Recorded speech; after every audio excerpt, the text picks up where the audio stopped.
Hello everyone, MFPallytime here, and welcome back to Baldur's Gate 3. We join Kalak, the strongest and smartest of all of the Githyanki, inside of the Gauntlet of Shar with the rest of his party.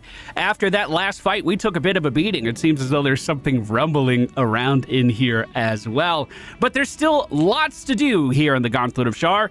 In today's video, I'm going to try to show you the craziest, easiest way of finishing the Gauntlet itself. Show you a boss fight I didn't know of the last time I was in here, and hopefully have a good time in the process.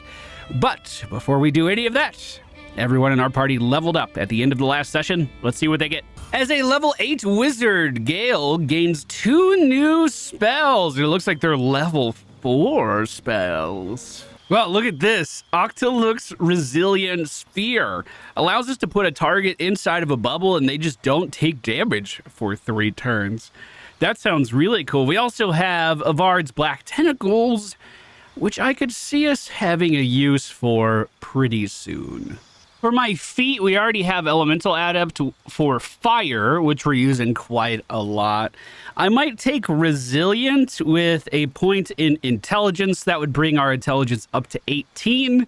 We could do Ability Improvement next time we get a feat to bring our Intelligence up to 20, if we wanted to do that.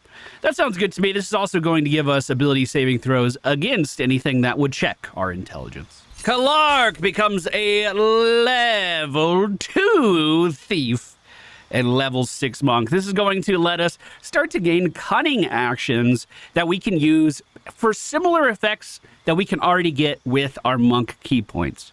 But think of this as us not having to rely on this inner strength anymore. Clark's body is just getting better. He can hide without invoking that key point, dash and disengage without doing the same.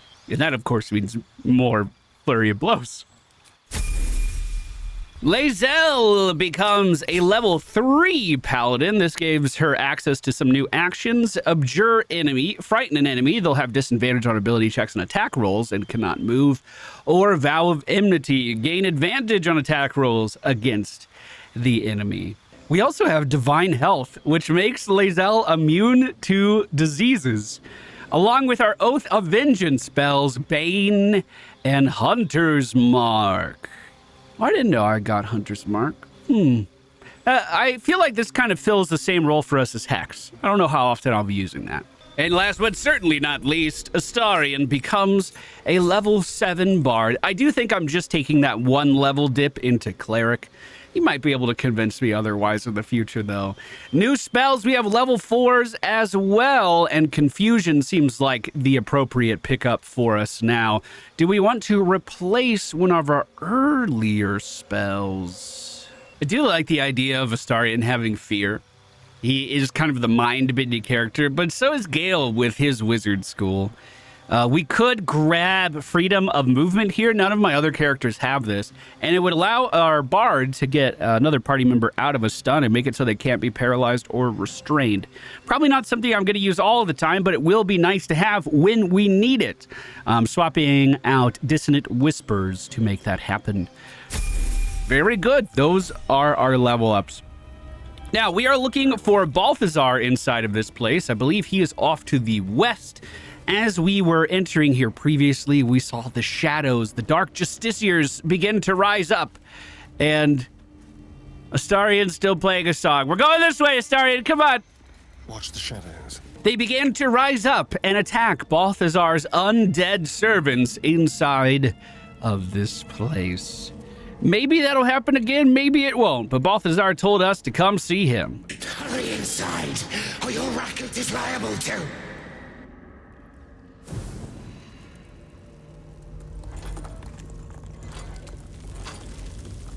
Rancid donkey scrotum! The quakes herald the shadows. It's already too late. What did you call me?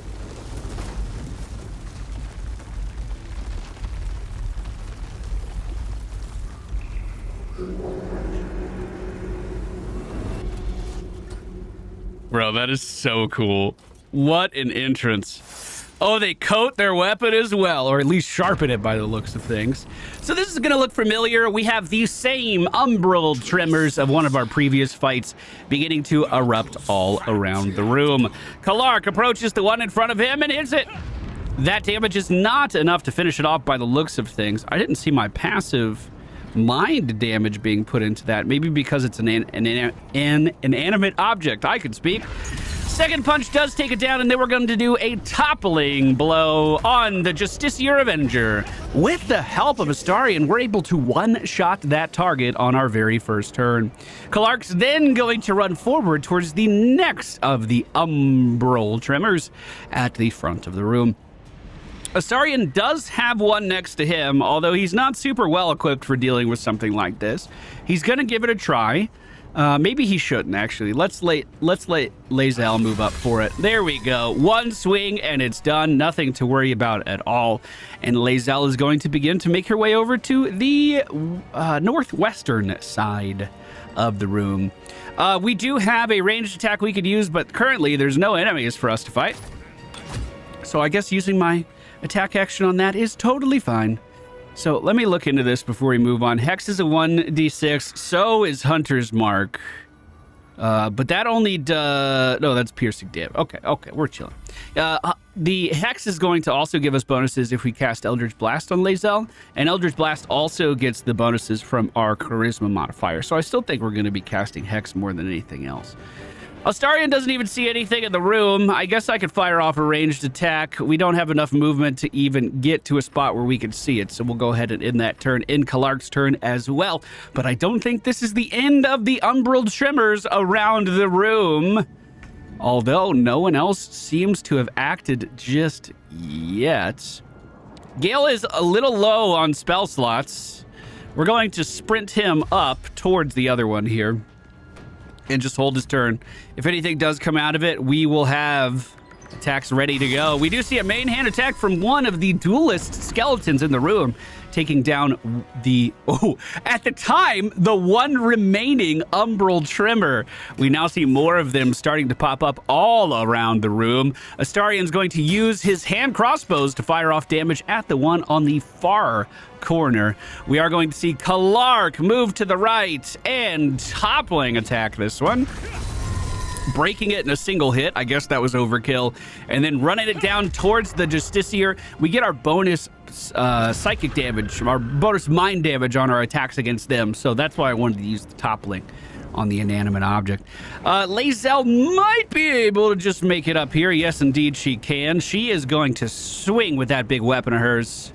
And hopefully, this might be a one-swing kind of party. Indeed, it's looking like it is.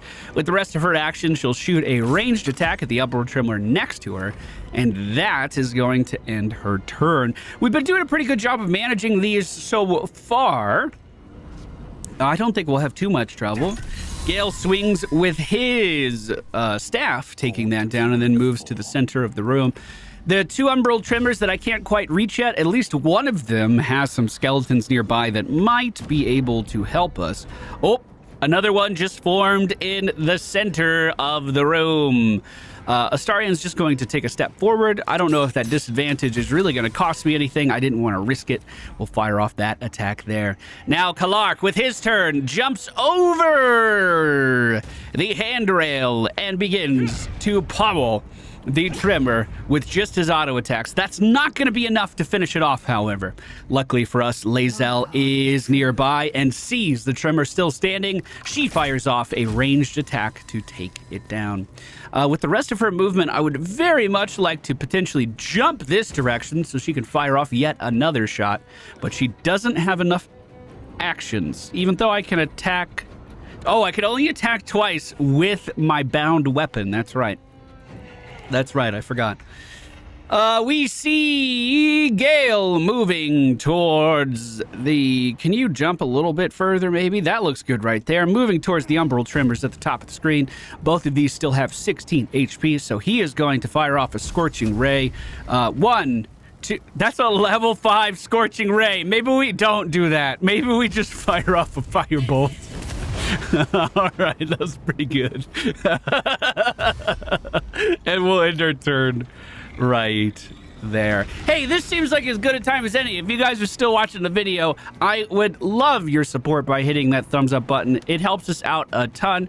And this video series doesn't get as many likes as it used to. I know we've done like hundreds of Baldur's Gate videos at this point, but I'm still having a great time, and I hope you guys are too.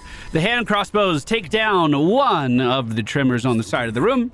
Despite it. Now, all eyes are on Kalark as he jumps over the handrail yet again? Oh, you could do that. You could make that jump, Kalark.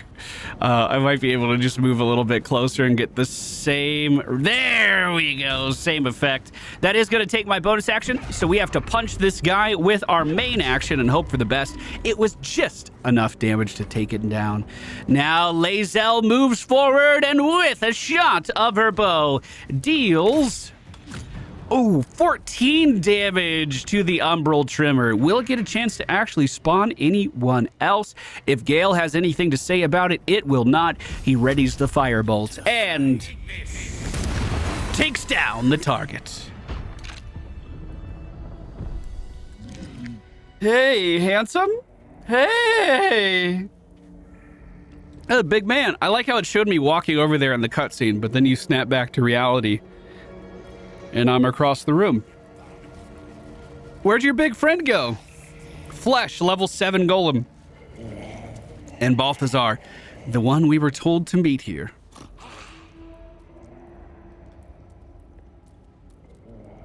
Ah, the interloper. And in one piece as well. Not just any true soul would have succeeded in following my path through this place. You should be pleased. I thought that True Soul Nier was going to be down here somewhere. Well, I was hatched in a crash and have fought ever since. What do you care of my gestation? What, Kalark? Hatched, you say? That's novel, I'll admit, but still limiting.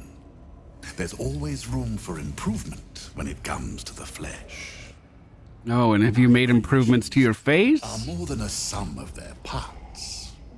Enough unpleasantries. Your Balthazar, yes. Zarel sent me to ensure you did not fail your master. Remember, we're a double agent for the Absolute right now. So we're trying to blend in and make it look like we're trying to help them, when in reality, we're really working for the Harpers. General Thorn? Rubbish. Everything is at hand here. Zarel merely envies the General's faith in me. I am in the midst of a grand strategy. But you're here now, and I may be able to put those limbs to work. You know what's at stake here, I take it. Well, I was told there was a relic here. That's all I really know.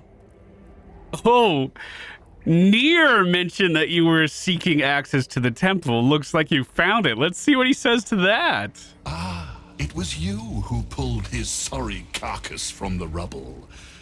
You should have left him there. Should I have now? The miserable worm tried to kill me, hoping to take all the glory of this mission for himself. Dull, dull, dull. Nier was never cut out to be a true soul. He's a very obedient corpse, though. Perhaps you'd be more useful dead than alive, if you don't even know what I'm seeking here. Is that a threat? Because I will break you into 2 pieces. I mean, they told me to find a relic. General form to you. But yes, recovering the relic is the crux of it. He commands, and I, his humble servant, fulfill that command.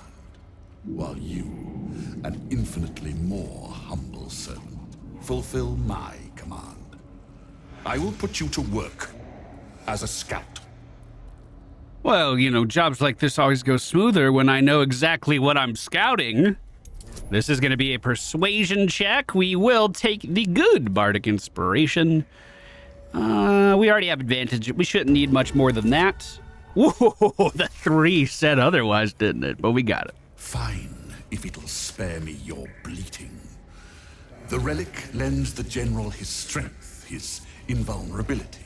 It must be recovered before his enemies attempt to exploit it. Well, you need my help then? I do not need you or your help. But you are here in spite of that, so I may as well make use of you. The relic is close, but the way is barred and Shar's dead are uncooperative. Clear the path for me by blade, cunning, or whatever it takes. I will remain here until you have succeeded. Or fallen. You know, for jobs like this, it's good to provide your operatives with some extra resources, isn't it, Balthazar?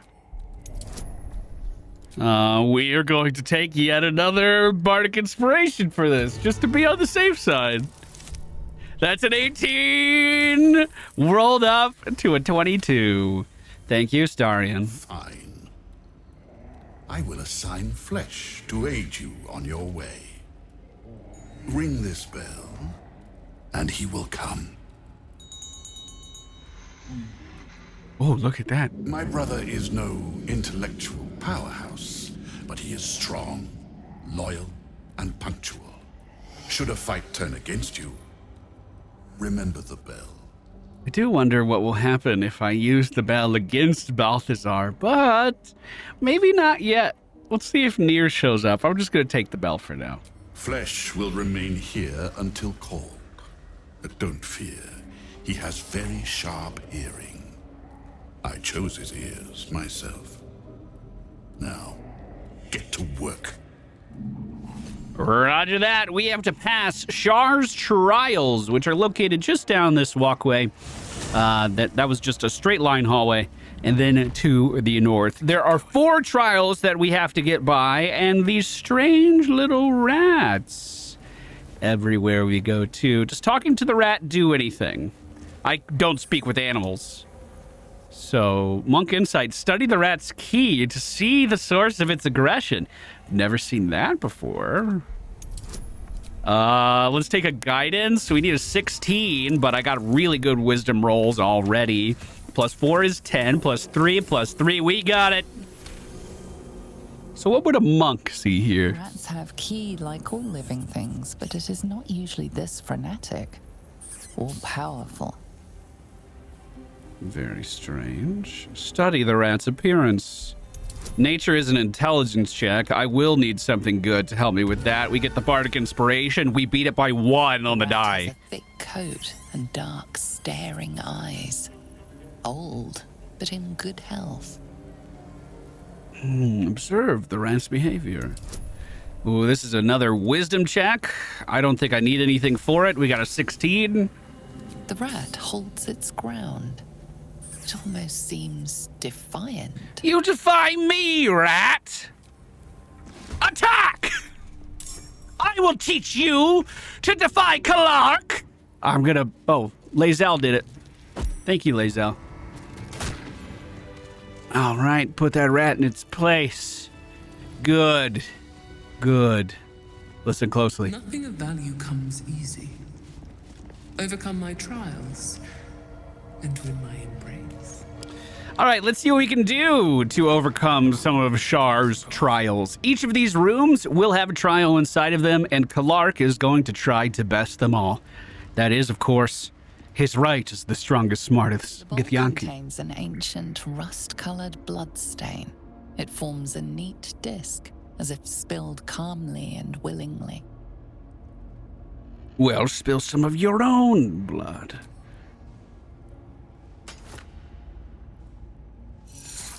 Maybe not that much. Like 1 or 2 drops was probably enough. This begins the soft step trial. The goal of this trial is to reach the end of it without being seen. That can be very difficult to do if you're not good at sneaking. I'm going to give you tips to get through this lickety-split, even with a character that can be seen even in the darkest shadows. First thing I'm going to recommend is that you use turn-based mode because there are guards moving around the area all of the time, like this guy right here. I'm going to try to tuck into the corner now. There's a button on the northern wall that opens this area. I kind of wish these guys were further away so we didn't have to wait for their turn.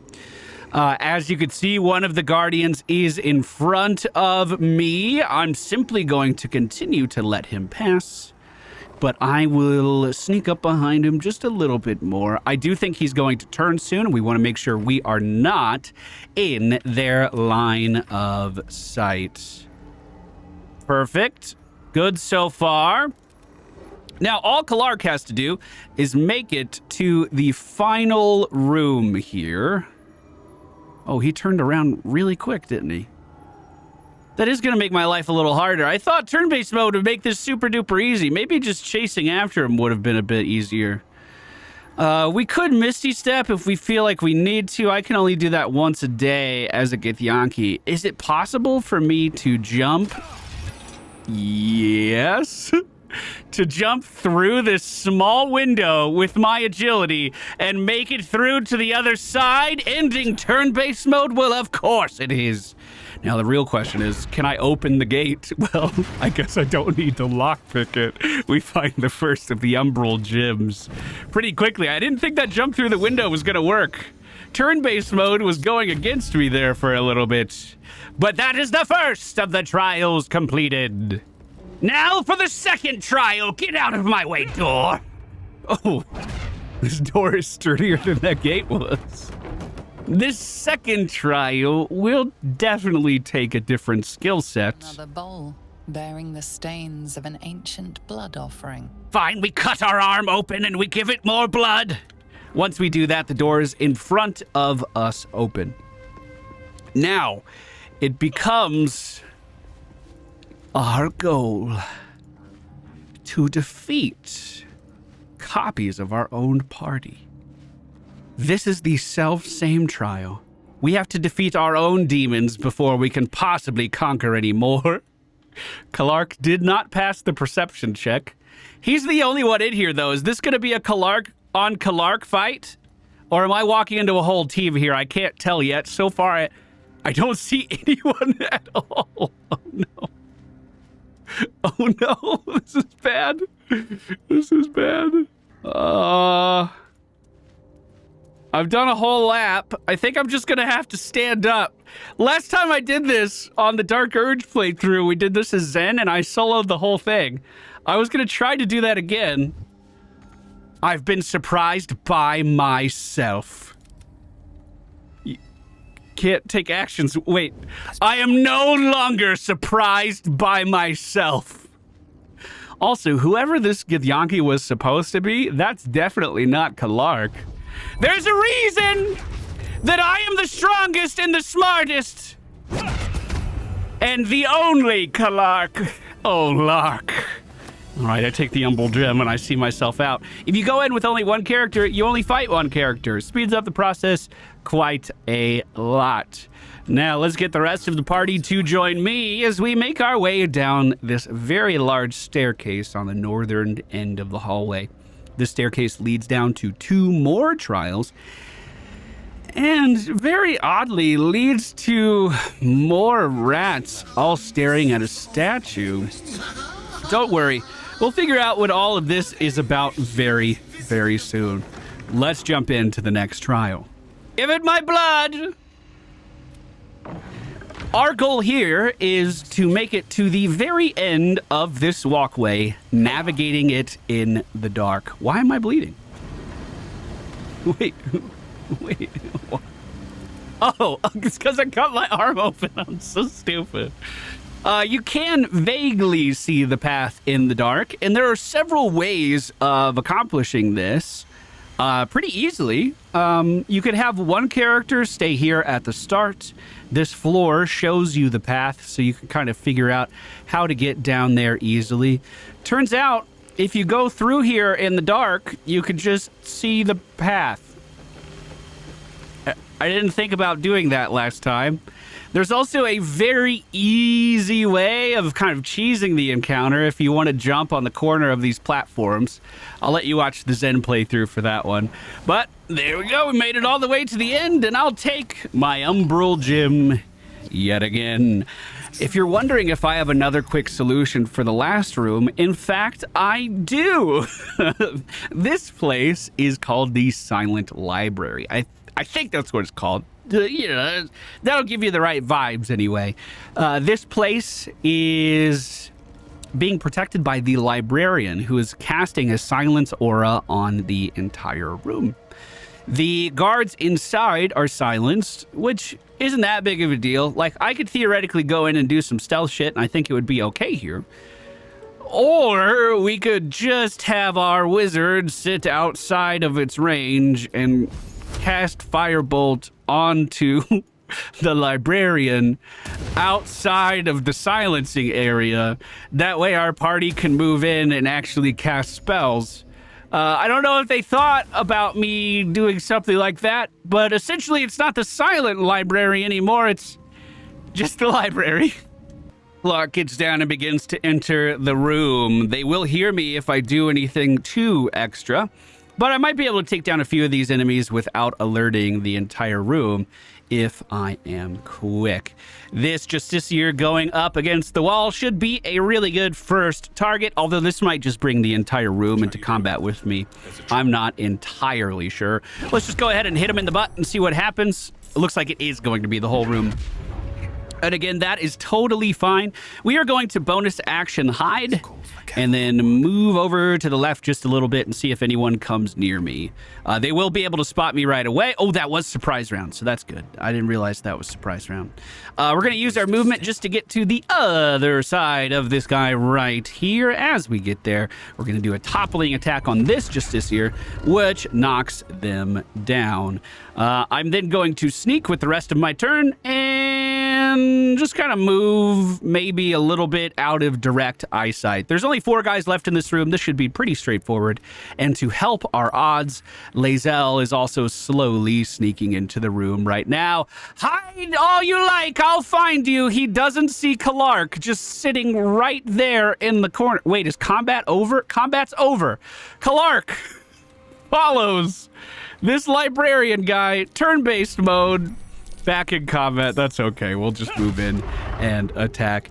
Lae'zel was waiting in the rafters. She's going to start to move down here as well. I imagine she's going to be seen pretty quickly. Okay, but she has a decent spot in the turn order.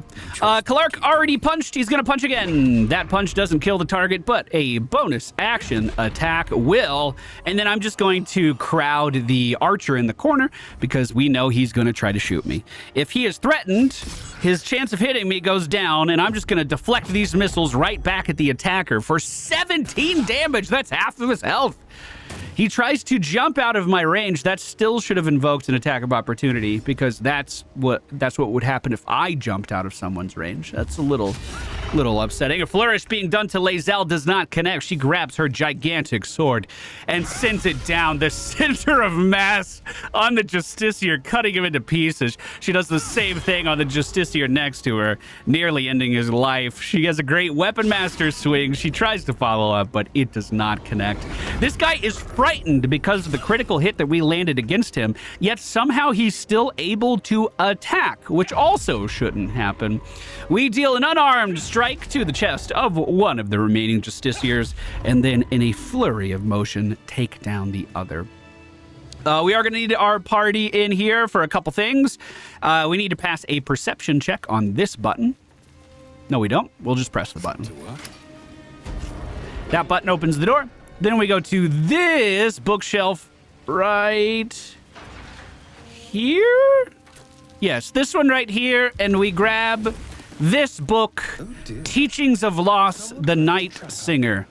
Then, as we move into this room, we are going to place that book on the Riddle of Night pedestal. Watch how you go. What can silence On this pedestal, we are going to place the new book that we just picked up. If I can navigate the UI. And we have solved the puzzle! I told you I was going to get you through here pretty fast, my dude. I told you. Now, this is the Justiciar half-plate. Pretty good. Heavy armor. There's also the Spear of Night. A lot of you know exactly what that's for. It is Shar's weapon. But more importantly, we have the Dark Justiciar helmet. The wielder has a +1 bonus to saving throws against spells.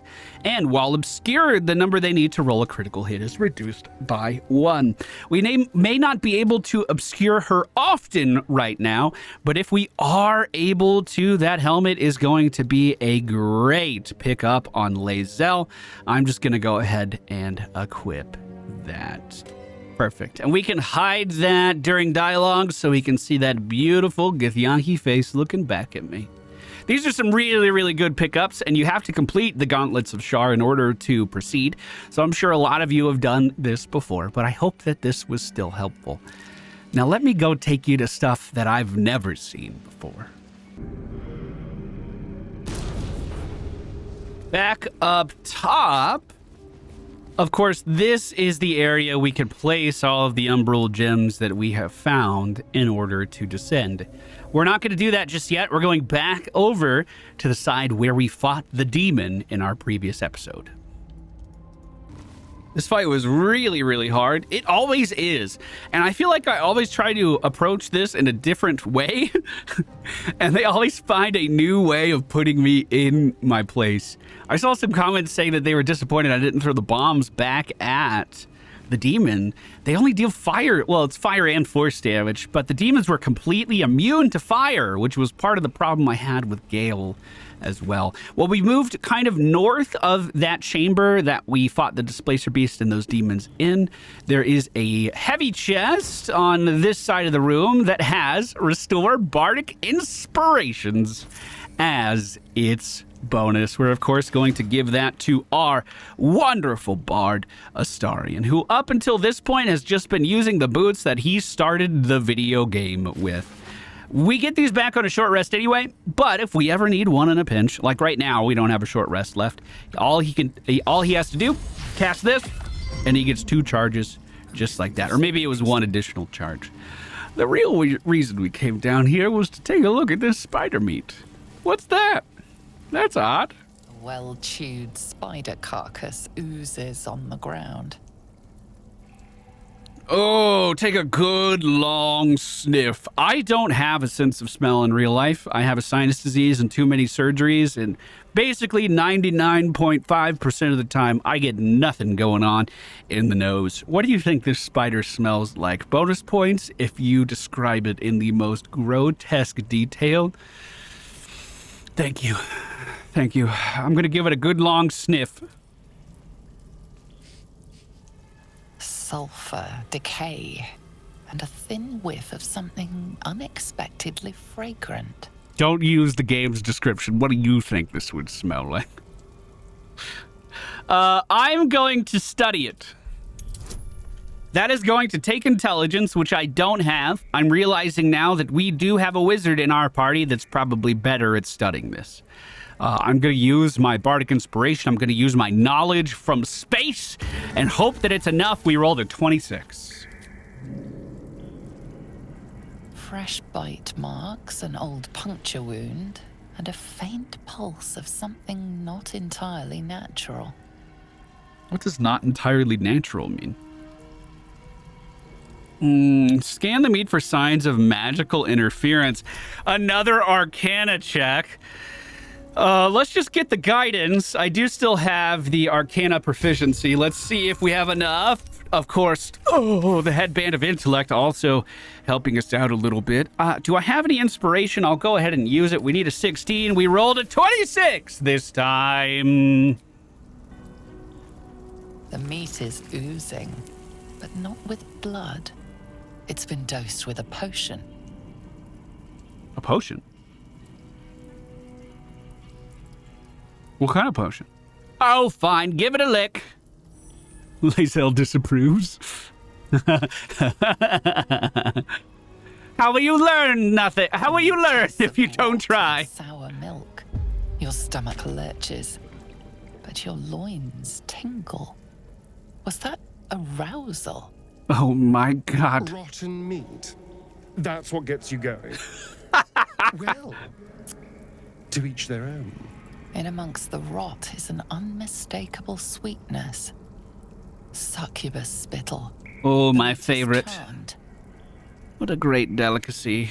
I love that. Now, the real question is why do you think it was here? Also, before I just said we picked up a new piece of gear. I gave Astarion the Githyanki half-plate because Lae'zel moved up to the adamantine set. However, what we just picked up, that Dark Justiciar set, will give him 1 more AC, and it still counts as medium armor. So Astarion just went up to 21. Our Bard has the highest AC in our entire party. That feels weird to me. Now, did you think I brought you over here just so we could enjoy a spider corpse together? No. No, of course not. If we look to the west, there is a small jump that our party can just barely make, I think. Hopefully Gale can make it. Yes, indeed. This leads to a staircase that seems to have some blood on this. I was completely oblivious to this in our Zen run. I did not see this area at all. And I think if you guys haven't seen it yet either, you're going to think it's pretty cool. Maybe a slow fall would help us down through this easier, Gale. Could you prepare that? Do you do that? He does do that. Perfect, Gale. Thank you.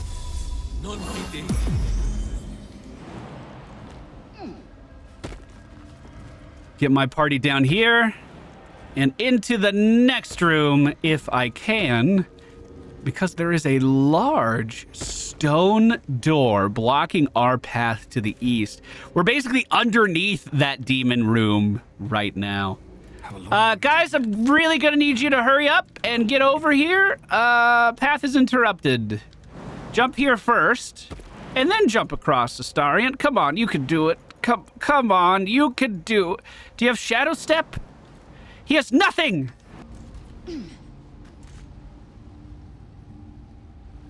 Well, that's a great bug. That's a great bug. Good.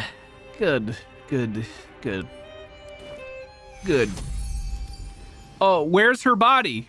All right, so Lae'zel's body went down there, kind of to the south. Maybe that's the way I'm trying to go. I am starting to notice some rocks we can climb down in that direction. That might be it. Astarion cannot make this jump to save his life. So what I'm going to do is sneak down on Gale and just pop this door open and see if this is what I'm looking for. I don't think it is. Onward. Okay, good. We'll get some loot in here. And then I'll go back and join my party. There is a silver key. Mirror once drew its power from the Shadow Weave. Even shattered, its dark power lingers. I didn't know there was a shadow weave. Is that like dark magic? The key opens up this chest, so I didn't have to go back to get anybody. Reflections upon the Mirror of Loss. What happens if Gale just clicks on it? I don't know anything about this mirror. The mirror is shattered and beyond any. Oh, I didn't see the cracks on the front of it. Okay, well, I think that's all in here for me. I'm going to get my party down to where Lae'zel is, and we'll continue that direction. Oh, yes, that's where we're going. There's more rocks to climb down. That's definitely the right way. And since I'm having a really hard time getting Astarion across this, what we'll do instead is just give him Featherfall, and he can jump down to the ground since he can't jump across. All right, we're doing it. I'm still kind of tilted that Lae'zel died to a bug, but that's okay. Got her back in fighting form the best I could. We might have a few more spell slots that I can throw at the problem. Does suck that she's missing so much HP, but at least Astarion can refill it somewhat quickly with all of his heal bonuses. So, as we reach this lower platform, you may still notice a little bit of blood on the ground. This area does allow us to climb down, and we reach the feet of the statues. But what do we see here? Nothing but rats. Rats everywhere. Defiant hiss. Bloodlust fills its little black Look at all the eyes. skulls underneath it, too.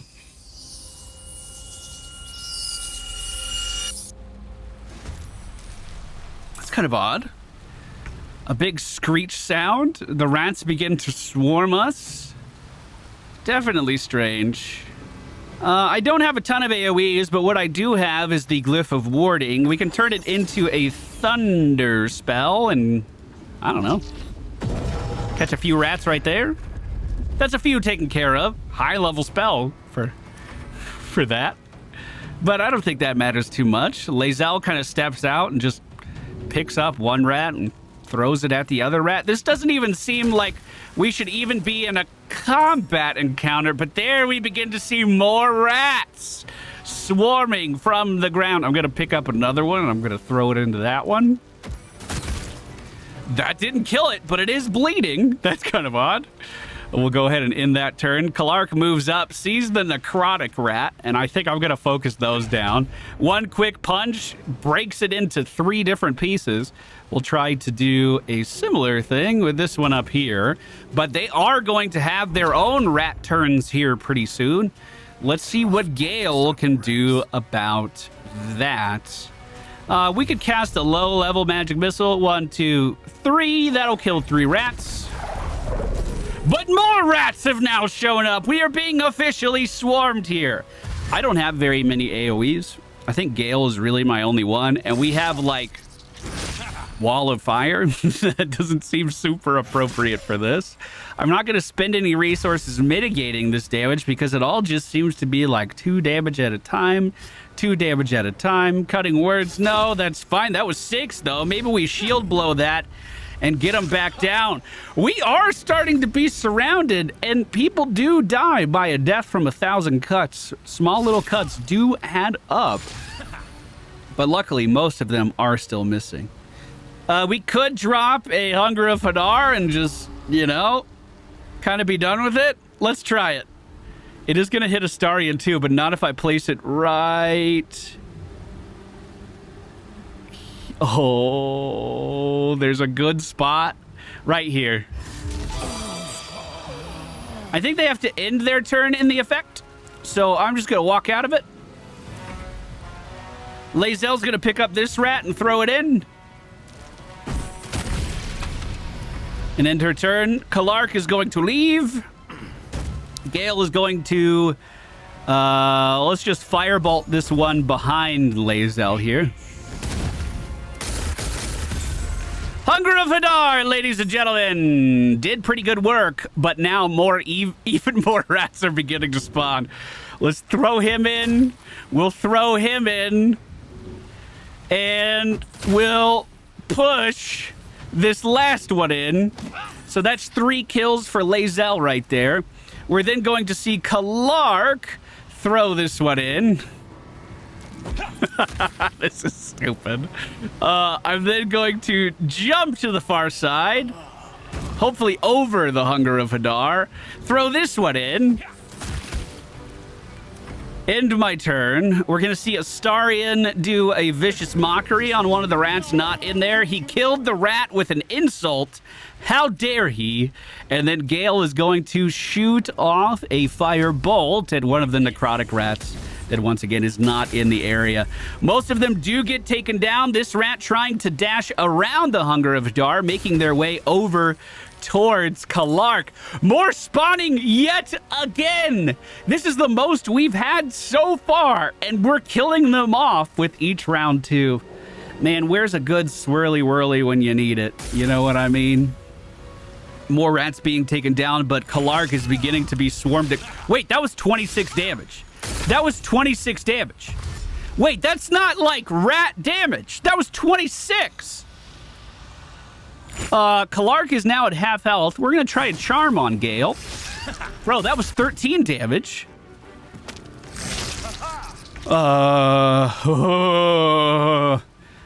Attack. Attack. That seemed like a big pop, and it cut my camera away. Oh no, because as I took that rat down, Kalark fell asleep. Lae'zel is asleep as well. We see Gale call upon the level 6. 1, 2, magic missile. 3, 4, 5, 6. To clear out almost all of the remaining rats, Astarion's going to pick up the one that's still alive and throw it into his Hunger of Hadar. Hey!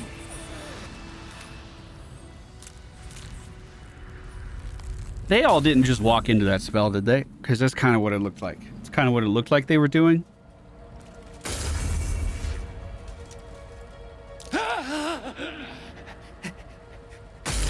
These hands. Too big. Constitution saving throws. Oh no. Oh no, someone's dying. You! Why did you have to keep trying? Oh no. Just leave! Hold on, what are you? The Thindle. Last Dark Justiciar. I kept watch over Lady Shar's temple. Kept the faith alive after all the others were killed. But you ruined it. Trespassed. Spoiled my secret. Now, you will rot in the dark. Oh, I'm sorry. What? What more can be said? Nothing. You had your chance. That's so funny. Well, Astarion died from his own Hunger of Hadar while we were in that conversation. That's him. He did pass his death saving throws, so I guess that's kind of good. I don't know if anyone else took damage, but we're going to go in for a toppling attack first thing on Lithrindor. Now, he is one of the keepers of the temple, and he's spread his consciousness into all of the rats here inside of the temple so he could protect everywhere at once. But unfortunately, he's dead now. Unfortunately, he's dead now. I had never seen this encounter before. Our party is insanely strong, so we killed him in a single turn, which is kind of a little lackluster. If you attack with advantage, you have a chance of blinding your target, the Justiciar Scimitar. I think this weapon is incredible, especially if you have someone in your party that's casting Bless, because for 10 turns, every attack you do has a chance of blinding your target. So they can't even see you to fight back. Does this do anything? Provides us with Darkness Cloak. Create a cloud of magical darkness and immediately attempt to hide the Justiciar Great Shield. That's going to do it for today's video, everyone. I hope you enjoyed it. We're wrapping up this place right now. That's everything I wanted to show you for now, but we will be back because we have to be. Next episode, we are going to start to look into Thaniel's quest and maybe just seeing if we can cure the Curse of Darkness. Thank you guys so much for being here. We'll be back again tomorrow. See you again very soon.